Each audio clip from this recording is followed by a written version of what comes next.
Selamat datang kembali di Eksplorasi Sumber Anda. Hari ini, kita masuk ke fase yang penting banget nih buat startup. Milih teman seperjalanan. Iya, betul. Tim inti ini. Kita bakal bedah beberapa mitos umum ya soal rekrutmen dan manajemen tim dari buku Startup Myths and Models. Siap bongkar bareng? Siap dong. Fase ini krusial banget. Salah pilih orang, wah bisa buyar rencananya. Tapi kalau timnya pas, itu aset luar biasa. Bener banget. Buku ini nunjukin beberapa, jebakan pemikiran lah yang sering dialami founder. Kita mulai dari yang pertama nih, soal godaan merekrut yang Ah ya, mitos nomor 8 ya. Rekrut orang paling pengalaman yang bisa kamu temukan. Di atas kertas sih kedengerannya logis banget ya. banget. Tapi di dunia startup yang dinamis, seringnya malah jadi bumerang loh. Oh ya, kok bisa? Gini, pengalaman di korporat besar yang serba terstruktur itu belum tentu nyambung sama startup yang ya gitu deh, kadang serba cepat dan agak chaos mungkin ya. Haha, iya juga sih. Nah, penulis buku ini nawarin kerangka bagus, 4 kuadran perekrutan. Jadi memetakan antara kompetensi atau pengalaman lawan kecocokan budaya. Oke, Yang bahaya itu kuadran 2. Pengalaman tinggi, tapi cultural fit-nya rendah. CV-nya mungkin keren banget, tapi bisa ngerusak dinamika tim. contohnya gimana tuh? Misalnya, orang yang terlalu kaku, butuh banget struktur yang belum tentu ada di startup awal. Atau kayak kata genip, terlalu banyak koki di dapur, jadi malah bikin ribet. Wah, iya, jadi meskipun jago banget, kalau nggak klik sama cara kerja tim malah jadi masalah ya? Presis. Makanya intinya nih dari sumber ini, prioritaskan kecocokan budaya. Skill teknis itu seringkali bisa diajarin, bisa dipelajarin, tapi ngubah kepribadian atau etos kerja biar pas sama budaya, itu susah banget. Masuk akal. Karyawan terbaik startup itu seringnya justru yang tumbuh bareng perusahaan, bukan yang udah jadi dari tempat lain terus dicomot gitu aja.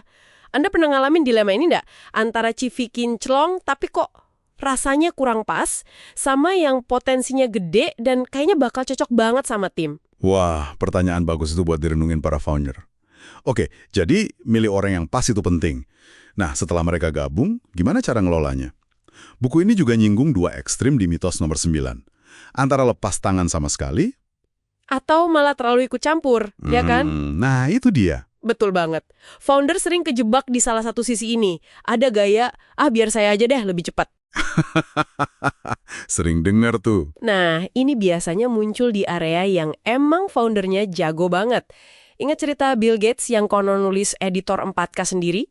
Oh iya, pernah dengar. Efek buruknya, tim jadi ngerasa nggak dipercaya, diremehin, ujung-ujungnya ya orang pada keluar.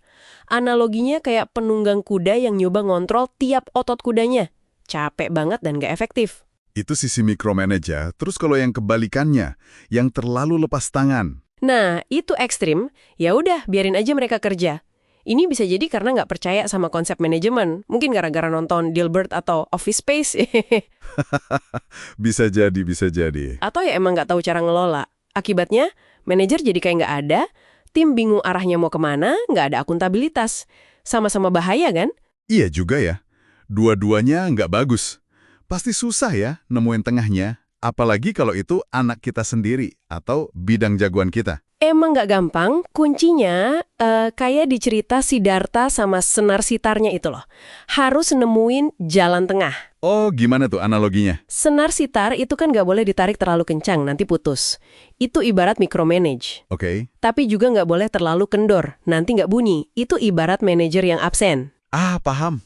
Jadi harus pas tegangannya. Betul. Perlu seimbang antara terlibat ngasih arah dan dukungan, ekspektasi yang jelas, dan yang paling penting, percaya sama kemampuan tim. Analogi Sitar tadi bagus banget.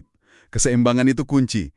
Tapi nih, ngomongin manajemen, apakah kalau manajemennya lebih baik, mungkin lebih rapi, lebih profesional, otomatis bikin pertumbuhan lebih cepat?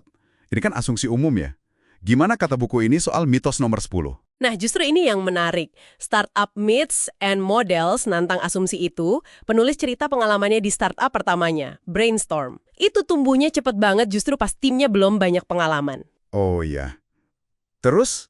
Pertumbuhannya malah melambat justru setelah CEO profesional masuk. Contoh lain yang sering disebut tuh Zynga pas zamannya Pincus lawan Matrix.